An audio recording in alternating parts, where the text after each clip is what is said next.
Hello, Aquarius. Aquarius, August 2025.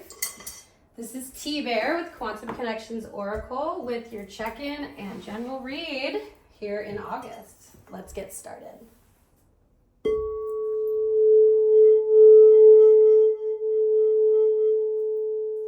Aquarius, what do we need to know this August 2025 for our lovely Aquarius? Aquarius rising, Aquarius Venus, Aquarius moon. Please check out your natal chart placements for whatever might have Aquarius. Please send back all evil eye, any haters, we ask you to leave. Any cross watchers, we ask you to take the space seriously. Bring no hating vibes. Aquarius. Okay, well, it's been a beautiful summer here in Northern California. And I'm curious what all of you water bearers have been up to. Let's use Kim Cran's, frisky energy. Let's use Kim Cran's guidebook, Archetypes guidebook. It's the Wild Unknown. I love her creativity and the mythos that she brings to oracles and tarot and just spirituality. I love what she's contributed. So thank you, Kim. All right, let's call on the ancestors of Aquarius and Aquarius rising. Mama Earth, Papa Sky, all of the spirits that might be guiding you, anything you speak to that's a higher voice, curiosities you may have. August 2025, Aquarians. Aquarius rising. We just had a full moon in Aquarius, and we had the Lion's Gate portal. What is that? The Village. We had the 8-8 portal, which I found to, I'm Cancer, Sun, Aquarius rising, Libra moon. And I found that moon energy to be quite penetrating. I did a ritual at a local beach called Stinson Beach here in Marin County, just outside of San Francisco. I did my little personal ritual, and then I was called to I pull over and stop at this pub I love called the Pelican Inn and just have a Guinness and sit there and take in what I had just done at one beach. And I turned and there was a wedding in there.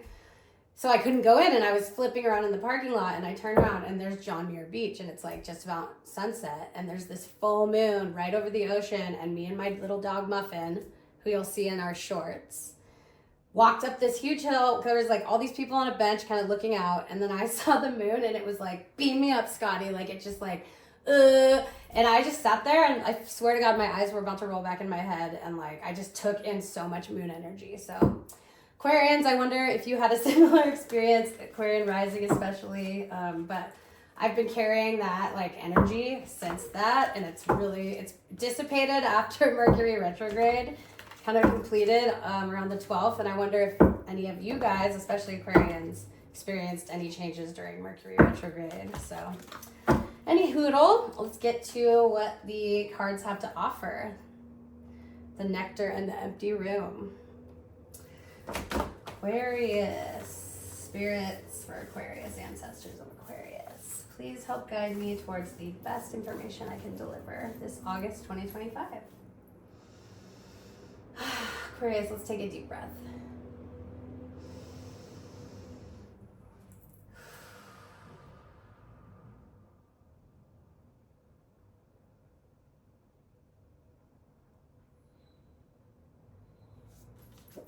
The Lover.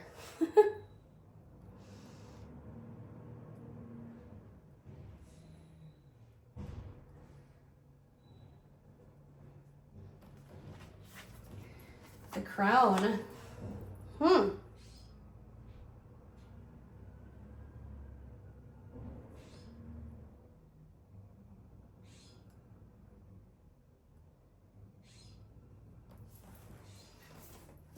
And the Apocalypsis is where we're headed. So we have the Crone, the Lover, and Apocalypsis. And at the end of this reading, if you stick around, I will pull you and one other person you're thinking about, and we can do a little bit of energy read on that. So let's see. The Crone is an amazing card. It is a card of wisdom, calmness. It's grandma energy. It's when you have no F's left to give, kind of, but it's not even like that. You're just I'm over here, I'm croning over here. It's so what if I have roots? So what if I have a wart. So what, you know, but it's also like the wisdom not to judge yourself, judge others. Like it just has everything you need. All right, I'm back with my glasses. Hello, people.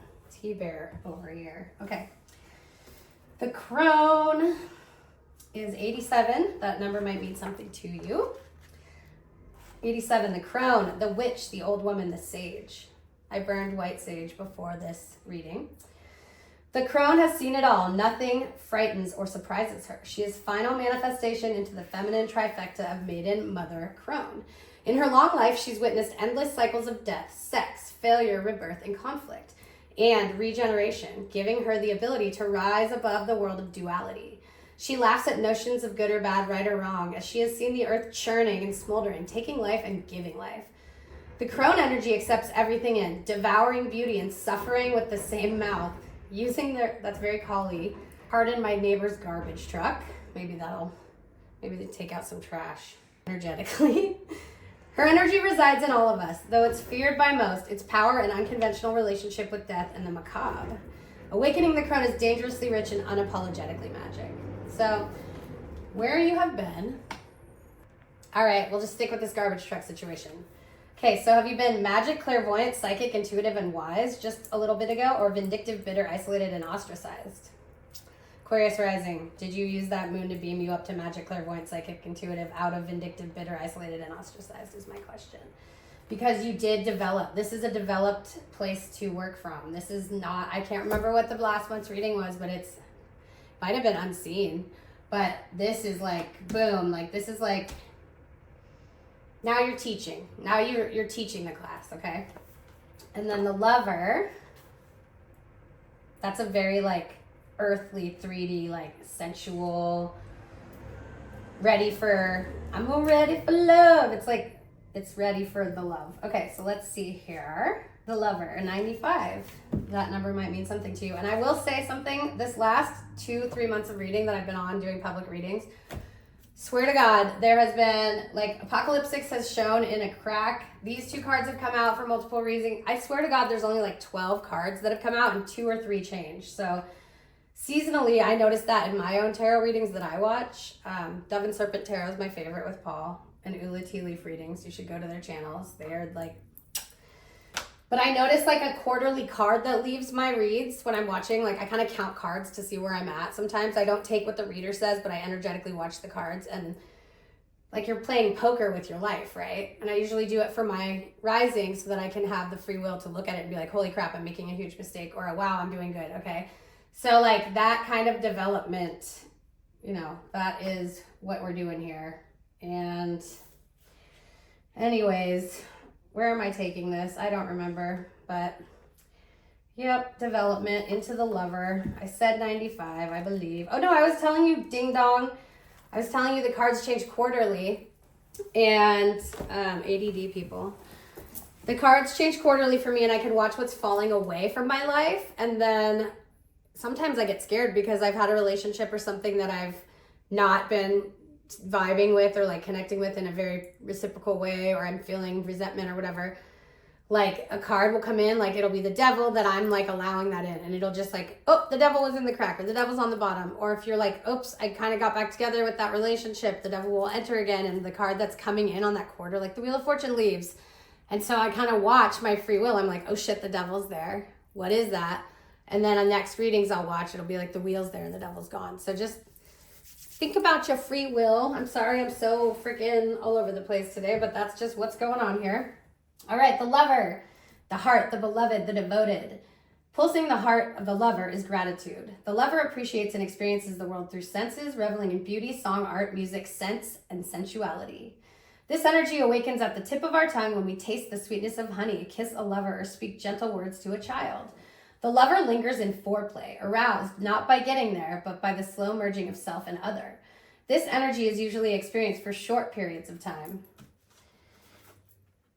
This was in Gemini, I think, or Leo, and it was at their finish line, and I remember it saying it's a short time. So this is where you are right now. You're in a short period, like you're wise, but I guess you're dipping your toe into the lover because this won't last unless you can love everything unconditionally. That's what I see here. The love lingers in foreplay, blah, blah, blah. This energy is usually experienced for short periods of time. In order to feel it, we must be fully present, awake, with no expectations or rules. That's good coming from the crone because she doesn't need rules. She's just with it. So you're with it and you're dipping your toe in. We must be fully present and awake, and you have to you must be meditating, no expectations or rules. Screw what should be. The lover is in awe of what the world presents, reveling in glorious details, grateful to savor every last drop of life's offerings. So this is super present energy. So is the crone, but this is like present in moment to moment to moment to moment to moment. And like when you walk down the street, you don't see that ketchup packet. You see the like dandelion through the crack. Pick up the ketchup packet, by the way. Connection, expansion, devotion, and awe, or indulgence, attachment, and obsession. And then we're going to Apocalypsis, Aquarius. And that's removing the veil of deception. Okay. So perhaps this was like you stepping into some kind of acceptance about something back there. I guess it would have been mother, because maiden and mother come before this. So some kind of mothering situation here. And then you walked into here and you're like, dipping my toe in. I'm just going to taste the freedom of life. Chocolate factory time. And then this is like hopefully removing the deception of whatever this time is and showing you the way as the lover.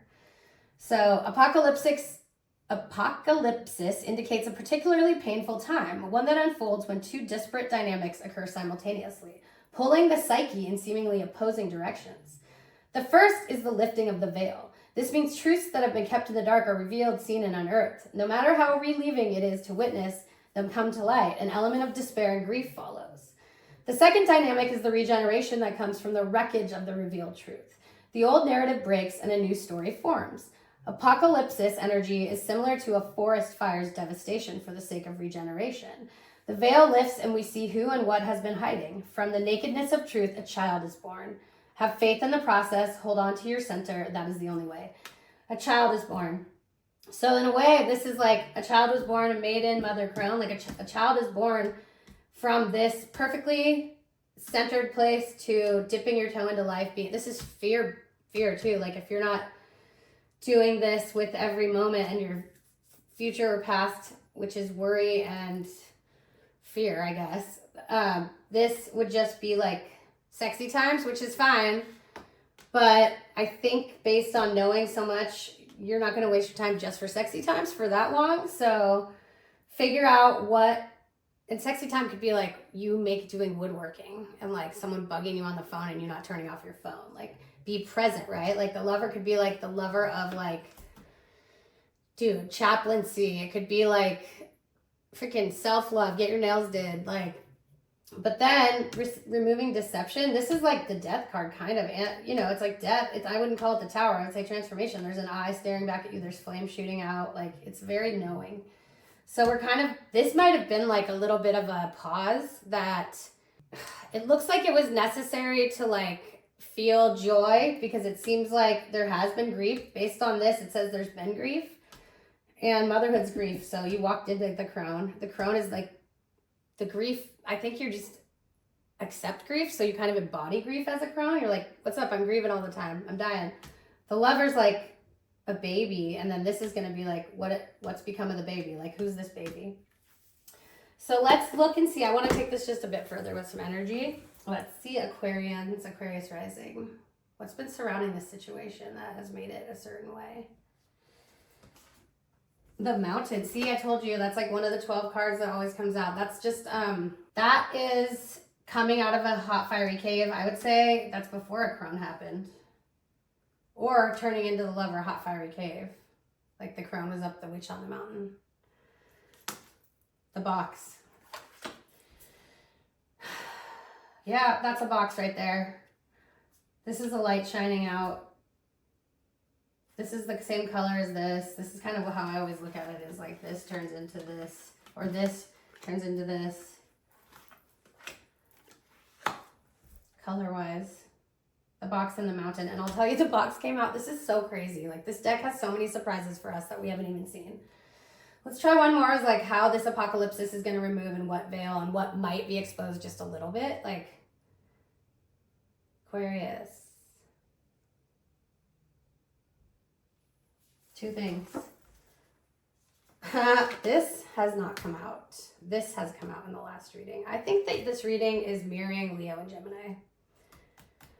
Okay, the offering and the river. The river's like, don't push the river. It looks like when this thing comes out, when you come out of this, it's kind of like, this is like a lighthouse vibe where there's like a storm watch and you can see the horizon. You can like see the boats coming in. You've got the vision. There's your little lighthouse light.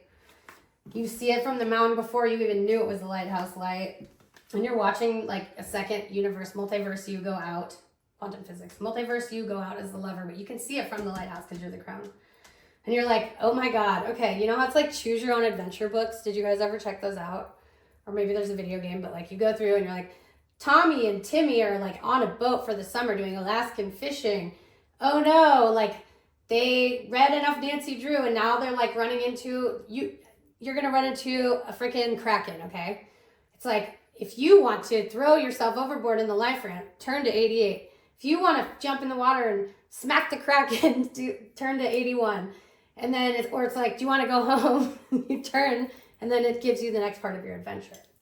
So you're watching this lover go out, and you know there's risk with reward, right? But like this is going to be the risk and the reward because it's transformation, death. So the lover goes out kind of like a lotus eater, like just like tra-la-la. And then of course the crone part is like seeing it happen, like from the lighthouse where this wipes it away. And then she sees the river, which is don't push the river, just jump in the river. And at the end, apparently there's an offering. So Aquarius, let me find you. Like I said at the beginning, I would do Aquarius, the desert. No wonder. Also, menopause. Your person is the eternal child. You got this. So, guess what? You just came through the river, right? Seems like you can take some of that water over there, which could be a water sign. This looks like a fire sign. Holding sunshine. This is the water putting out the desert, and then there's some kind of offering, guys. This is cool. This is pretty cool.